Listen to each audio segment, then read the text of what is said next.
Good morning, ladies and gentlemen. Welcome to the 9/11 Remembrance Ceremony. 9/11 Remembrance Ceremony at Sebring High School. I am Vivian Rhodes, the Press Secretary of the Young Americans for Freedom chapter. If you would please stand for the presentation of the colors by the Sebring Air Force Junior ROTC and the singing of the national anthem by our Community Service Secretary, Alexis Yancey, and remain standing for the posting of the colors.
Good and gracious God, today we come before you with heavy hearts as we remember the events of 9/11. For some of us today, it's a mixed bag of emotions. We hurt deeply for those who lost their lives and those who lost their loved ones. We mourn the nearly 3,000 who died that day. We are humbled by the bravery of the first responders. We continue to grieve with our neighbors in the loss of our national innocence, our false sense of constant safety. As we think of the way New York and DC responded, as churches, synagogues, and temples opened the doors to all people, as strangers carried each other out of buildings, as those who shared with those who had lost, as we remember the bravery of the passengers and the crew of United Airlines Flight 93, our pride wells up in us. Yet we struggle today, not wanting to get caught up in the macabre celebration, this sometimes too prideful remembrance of loss. We still remember how the world responded, supporting us and even declaring us one people. Today we are all Americans, the headlines read, and we remember the immediate call to war and the more than 100,000 deaths from it. God of all people, teach us to be patriotic, but humbly so. Teach us to see the frailty, beauty, and the value of life in the light of this tragedy, rather than using it to elevate trivial difference to the heights of divisive reasons for hatred. Remind us of the response of the American people and not the response of the government and its war machine. Remember us of the way the true heart of this nation's people was revealed, in open doors, open arms, and open hearts. May we never forget that on that day, we did not focus on nationality, wealth, education, sex, or sexuality. We focused on need, on humanity, and on love. Call us back to that place in our hearts, instill in us the deepest sense of call, to be that people once again. We lift up to you all those who, even today, 18 years later, suffer from the loss. From New York City to Iraq, the tragedy has deeply and profoundly affected millions. May we continue to heal and help each other, just as we did that day. Amen.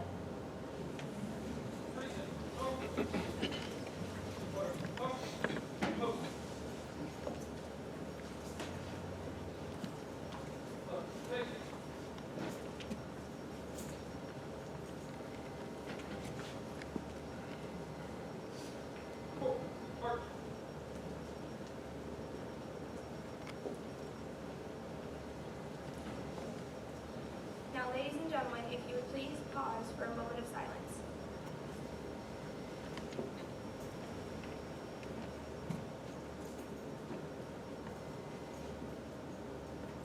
Thank you. Please welcome our event coordinator, Joshua Wright.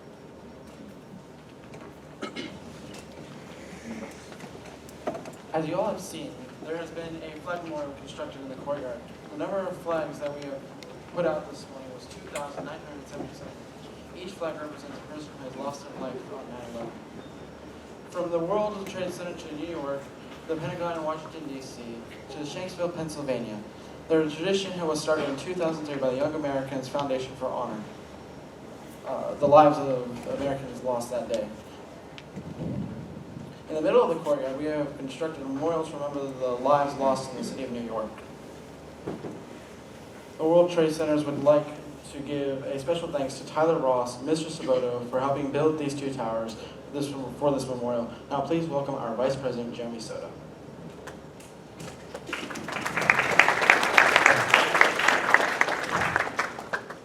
This project was made possible because of the support of our school administration and our donors from our 9/11 Remembrance Ceremony who provided flags for the first project. I would personally, on behalf of the Young Americans for Freedom, like to thank Mrs. Irvin and the school staff for their support, and especially to our flag donors, County Commissioner Don Elbow on behalf of the Alan J. Automotive Network, County Commissioner Arlene Tuck, Dr. Julio Gonzalez, Jan Grove, Penny Kozerik, Tina Altic, Jan Parsnat, Melissa McCrary, John Nelson, and the Highlands County Tea Party. Thank you so much for your donation of the flags and to those who helped to set up the memorial. Thank you. This project wouldn't be possible if it wasn't for your kind donations. Now it's my privilege to welcome our very own Sebring High School show choir to sing Amazing Grace to honor the lives we lost on 9/11.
please give a round of applause to the Sebring High School Show Choir for a beautiful performance.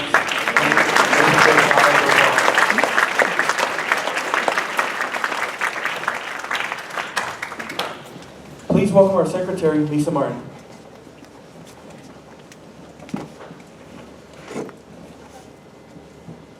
Good morning, ladies and gentlemen. As you've all heard in words is what has happened on such a tragic day for the United States, we would like to show some video footage of the events that took place in New York City around the nation.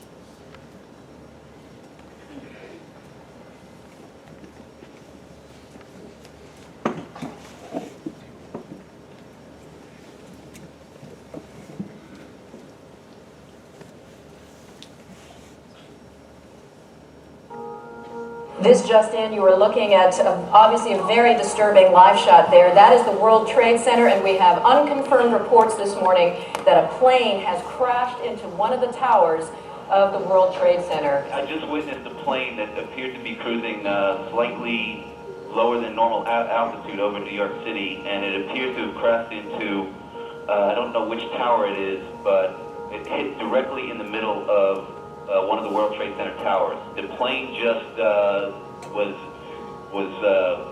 coming in low, and the wingtips tilted back and forth, and then it flattened out. It looks like it's hit at a slight angle into the World Trade Center. I can see flames now coming out the side of the building, and smoke continues to billow.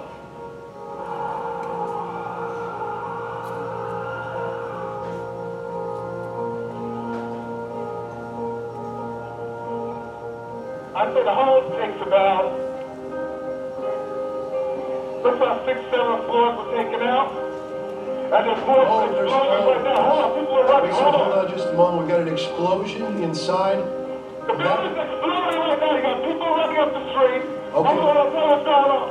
Okay, just put Winston on pause there for just a moment. The whole building just exploded some more. The whole top part. Okay. The building's still intact. People are running up the street. You are looking at this picture. It is the Twin Towers of World Trade Center, both of them being damaged by impacts from planes. We saw one happen at about maybe 9 minutes before the top of the hour, and just moments ago, so maybe 18 minutes after the first impact, the second tower was impacted by another, what appeared to be another passenger plane. That's absolutely inexplicable. There shouldn't be any aircraft in that area, much less something heading what looked like deliberately for the World Trade Center tower. We went to High Point in our building, which is on the 25th floor, and you had a clear view of the both World Trade Centers, and the one tower was smoking hot. And there was another plane that was flying low, and we just looked at it, and before you know it, just kamikaze boom right into the other tower. And mass explosion, windows flying. It was horrible.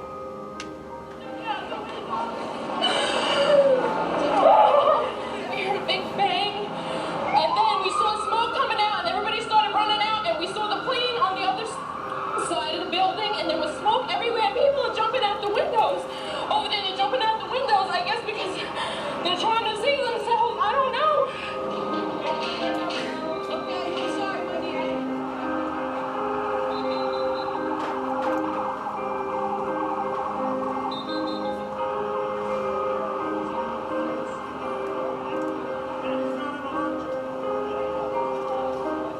Today we've had a national tragedy. 2 airplanes have crashed into the World Trade Center in an apparent terrorist attack on our country. I have spoken to the Vice President, to the Governor of New York, to the Director of the FBI, and have ordered that the full resources of the federal government go to help the victims and their families, and to conduct a full-scale investigation to hunt down and to find those folks who committed this act.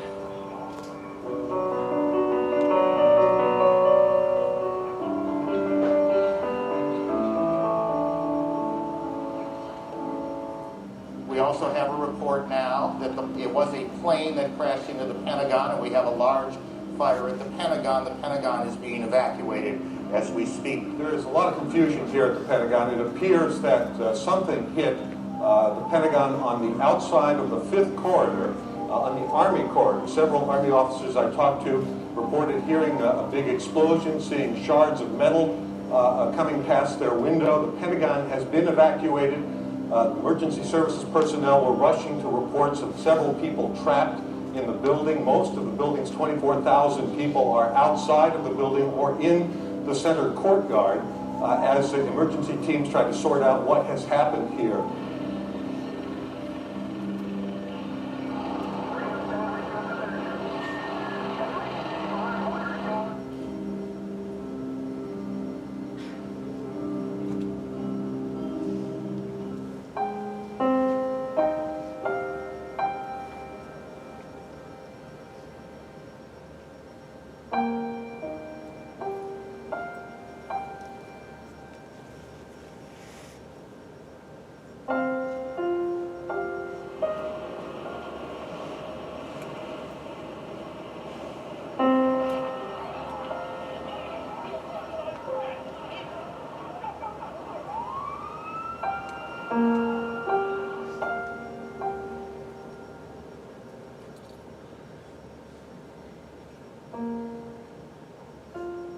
There has just been a huge explosion. We can see a billowing smoke rising, and I'll tell you that I can't see that second tower, but there was a cascade of sparks and fire, and now it looks almost like a mushroom cloud explosion, this huge billowing smoke in the second tower. This was the second of the two towers hit, and I cannot see behind that smoke, but just look at that.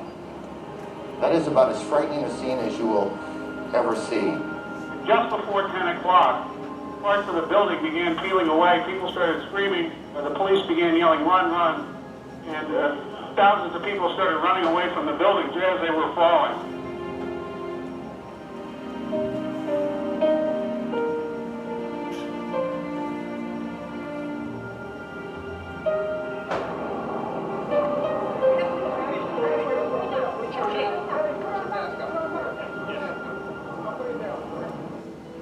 There, as you can see, perhaps the second tower, the front tower, the top portion of which is collapsing.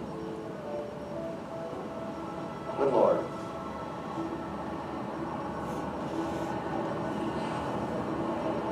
There are no words. Right now, there's a thick plume of smoke, and you can see crowds of people, including emergency service workers and police officers, running from the scene, screaming. And there's a school nearby where there were kids in the schoolyard. That has been emptied out, and they're running up the street now too. The whole sort of the neighborhood, I think, several blocks up, is covered by this almost powdery smoke. Little tiny pieces of building you can see just floating in the wind around it. It's almost like a huge cloud had kind of enveloped that part of lower Manhattan. You saw people being wheeled on gurneys away from the site of the explosion. People were coming out with masks over their face, anything they could put over their face, because the air was still very thick with debris.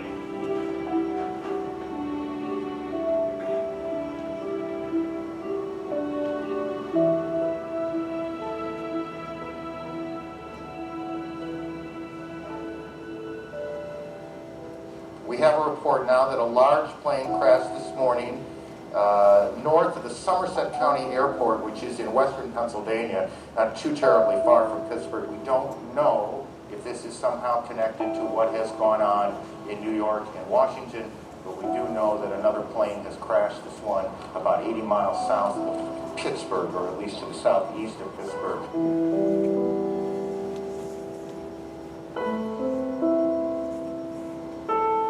Everyone, I'm sure, on their minds is God rest the souls of those who've lost their lives this morning in New York, in Washington, near Pittsburgh, in Pennsylvania.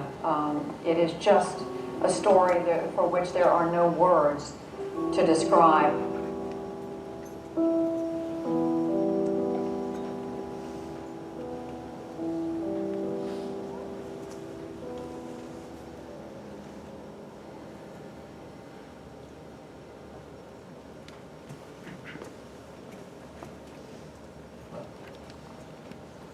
I hope by watching some of this footage that it gives a glimpse of the terror that took place in our nation.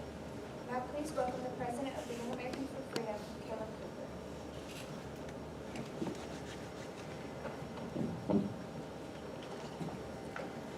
Cooper. First off, I would like to thank everyone for attending this ceremony to honor the lives that were lost on 9/11. Today we are gathered here to remember a morning that started out like this one. Americans getting ready to start their day, children being dropped off at school, and businesses opening up their doors. It was the start of a beautiful day around the country. But in the blink of an eye, America and the world changed forever. America was under attack. At 8:46 a.m., the first plane hit the North Tower of the World Trade Centers. Many people thought this was just an accident, and they soon realized it wasn't. Around 9:03 a.m., a second plane crashed into the South Tower, and we knew this was an attack. First responders and people rushed to help out in any way they could to evacuate the towers and save as many as they could. Later at 9:37 a.m., the west side of the Pentagon, Washington, D.C., was hit with a plane. But there was a fourth that crashed in an open field near Shanksville, Pennsylvania. This plane was believed to be headed to the White House or the U.S. Capitol, but was averted because of the heroes on United Airlines Flight 93. They learned of the attacks, and their plane was hijacked later on. They began to start calling their loved ones for the last time. Then they formed a plan and fought back with bravery and courage against those who wished to do evil. Then Flight 93 went down and crashed. The men and women of Flight 93 will forever be remembered as heroes for averting a fourth attempt to crash a plane on 9/11. On that day, 2,977 innocent lives, people from all walks of life, races, nationalities, and backgrounds, were lost in that terrible and tragic event. That day, we all changed. Our eyes were open to the evil that wanted to terrorize us. But in that hour of darkness, we all came together. Our differences disappeared, our common bonds grew stronger. As President Abraham Lincoln said it, Americans will never be destroyed from the outside. Even though 9/11 was a tragic day, it shows us the best we can be as one people and to stand united to preserve, protect, and defend our nation from every evil force that wishes to do harm. That day, every American put aside their differences to unite and come together to get through a tragic and horrendous day in our history. That day was an act of madness, and it showed us the very worst of evil. The terrorists who committed this act of violence thought they could bring the United States to its knees. But Americans rose in times of darkness as one united people to look evil deep into its eyes and say that we will never surrender. We raised the Stars and Stripes in New York and Washington, D.C. to show that we will never fall, but we will fight to protect the freedoms, liberties, and the rights of every citizen, and that we will not stop or rest until we found those who were responsible. President George W. Bush went to Ground Zero on September 14, 2001, in which he attempted to speak, but a man from the crowd said, "We can't hear you." President Bush responded with, "I can hear you, the rest of the world hears you, and the people who knocked down those buildings down will hear all of us soon." That is why our military stands ready on behalf of all Americans to defend our nation against terrorists. Every family grieved for the loved ones that were lost that day. It is important that we never forget their lives and what happened on that day, and that we never forget the ones who gave their lives serving to protect their nation and the American people. We will never forget 9/11 and those who lost their lives.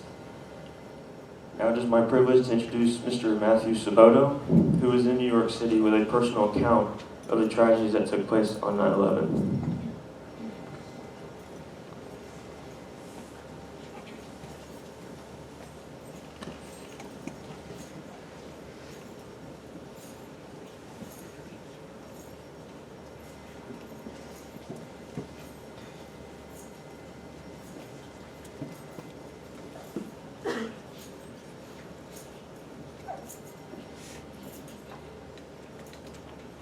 Alright, let's see if I can get through this.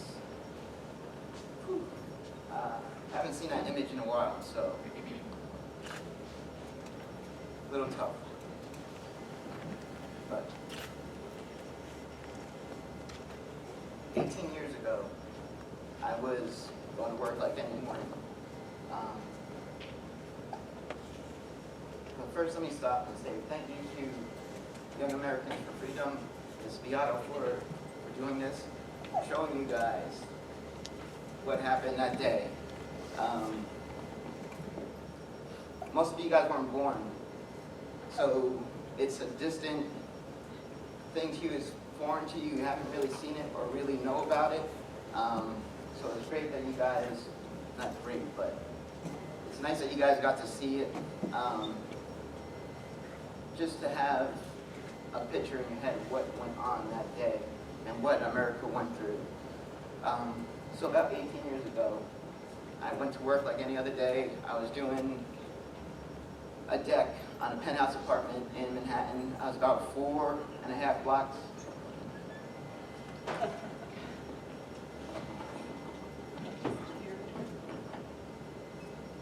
So I was about 4.5 blocks away from the trade towers, and we had, me and my crew, we had just finished busting up the old deck, and in Manhattan we can't really have dumpsters on the street, so we had a truck coming in that day to pick up all the debris from the old deck so we could start the new deck.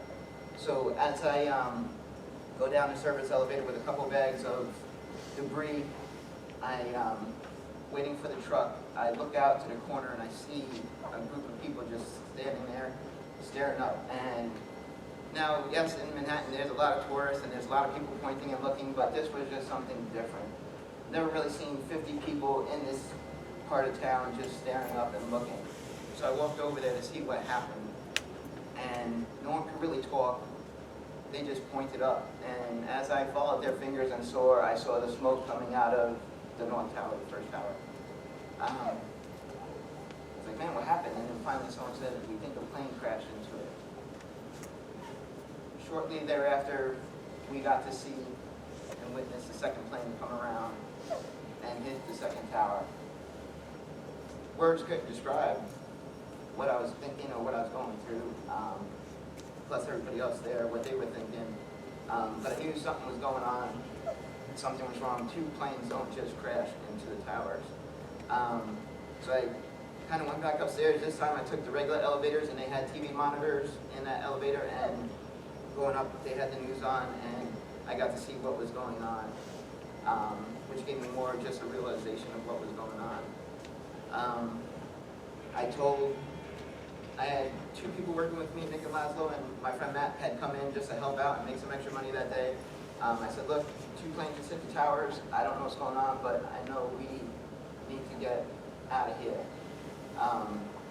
So as we're packing up and getting things stored away so that we didn't leave the guy's house a mess, we walked downstairs. I sent Nick and Laszlo home. Me and my friend Matt, seeing that we were so close, we said, let's get closer and see if there's anything that we can do. I don't know what we're going to be able to do, but let's see if we can help out in any way. As we're coming up, and it taken us a little while to pack up, but that's when the second tower started coming down. And on the way there, you heard the stories of people. Just the sights that we saw that day and witnessed that day is just horrific. The things that people have to resort to doing to try to save themselves is just horrifying. The thing I remember most about that day is that it was quiet. There was no sound. Like you would think with buildings coming down, fire trucks racing, police cars racing, that there'd be noise everywhere. And I was probably shocked, but it was just silent, like dead silent that whole day. I could hear my friend Matt talking, but it was just silent. And as that building came down, we knew there was nothing we could do. Smoke and debris just filled the streets. We were covered. So we said we can't do anything. We started walking away from the scene. So it's just a terrible day. As we're walking back up, cell phone towers are down, so we can't call anybody. Payphones weren't really working. We had gotten to Penn Station to see if we could catch a train home, but they had closed all the trains, all the bridges, everything was closed off. Manhattan was sealed off, and we were stuck on Manhattan Island. So one of my favorite places to go was Central Park. So I said, Matt, let's just walk up to Central Park and just kind of take it easy and just talk. And that's what we did. We found a nice little place to talk, and we just kind of said a prayer for the people that were going through this horrible event. And we just sat there and just talked. And then finally, we heard news that Penn Station has opened up, so we walked there. I took the train home, got home to my apartment, and my two roommates heard the door open, and they came running down because they knew I worked in Manhattan, and they didn't know where I was that day. So they were relieved and happy to see that I had come home. And finally, the next morning, got to call my family and let them know that I was okay, because again, they lived down here in Florida, and they had no idea, because again, when I was doing construction, I was all over Manhattan, so they didn't know where I was that day. My wife now, I was dating her at the time, she was in the back. Same thing too, she was really nervous, not knowing what was going on that day. But I'm glad that I'm here, I'm glad that I could share this with you. I'm thankful for the Young Americans for Freedom for giving you guys like a little glimpse of what this day really means. Because it did impact us a lot. And for, like I said, most of you guys, you don't really know or really have maybe felt it. But it's a tremendous day for me. As you can see, I still get emotional. But the thing that this day really shows me is just how exceptional America is. Caleb made some really good points on the bravery of Americans, on the strength and resolve that we have, that we can come together and be one. And that's what I remember too over the next few days and next few months and the years following being in New York, is that everyone had just come together in a way like no other. Just being there for each other, supporting each other, financially, emotionally, just being there. And it was great because you could be in Manhattan and be surrounded by people and still feel really alone. No one really talks. You could be in a crowd of people standing next to someone waiting to cross at a light, and you would never say hi to them. You could live across the street from, or across the apartment from one and never really talk to anyone.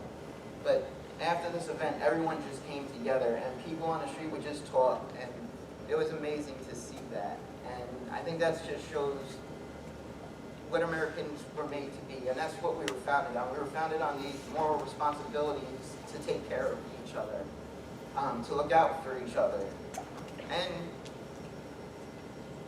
America kind of took on the role as a big brother, or that friend in the courtyard that sees a bully and goes up to that bully and says, hey, I don't like what you're doing. You need to stop. And I think that's why we were attacked that day. Because of our beliefs, because of our freedoms, because of the rights that we have. Other countries see that as a threat. Their people want that. We want to help their people get that, and they dislike us very much for that. So it just shows again the exceptionalism of the Americans to go out and stand in the face of adversity, stand in the face of oppressors and say, we're not going to let you do this anymore, and we're going to help out. And as we came together that day, as you guys came together to show these young individuals what that day meant, just means a tremendous amount. This day will be a day that lives on and on, as long as people like you guys tell and teach other people about that day, and to show that love that Americans have for each other and for the world. I just wanted to give a brief little speech, so I want to thank you guys. Thank you, Ms. Beato, for the opportunity to share that day and that event, and hopefully you guys have a little bit better understanding about it, because I know over the past couple of days, as I was building the towers, I had students that thought it would be funny to throw a paper airplane into it, and that really upset me. But you guys didn't know, and you don't know. But now maybe you've seen this, and you do know, and you have that that passion for America, to know that, man, that's not a funny thing to make fun of. And for some of you guys that might gripe at Americans or the America rules and constitutions and things like that, this is a great country. There's no other country like this country. And the way we stand up for people and the way we help each other out, there's not another place I'd want to live. And I'm glad that you guys are spreading the word of what America should be and what America is. So thank you guys for that. Thank you.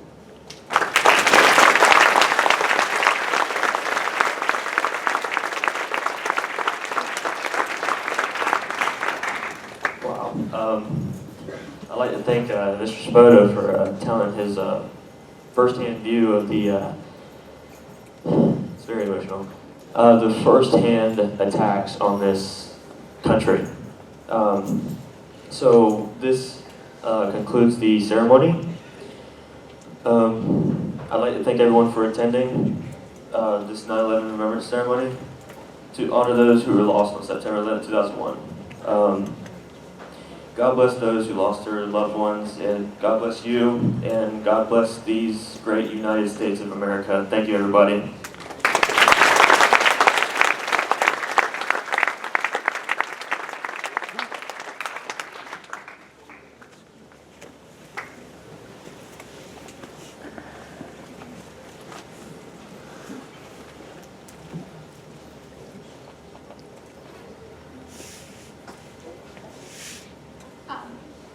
That was amazing. It was an amazing program. I can't tell you how proud I am of you for putting this together and for your club putting this together. It's very important that none of us forget what happened on 9/11 in 2001. And thank you for bringing us together to remember it on the 18th anniversary.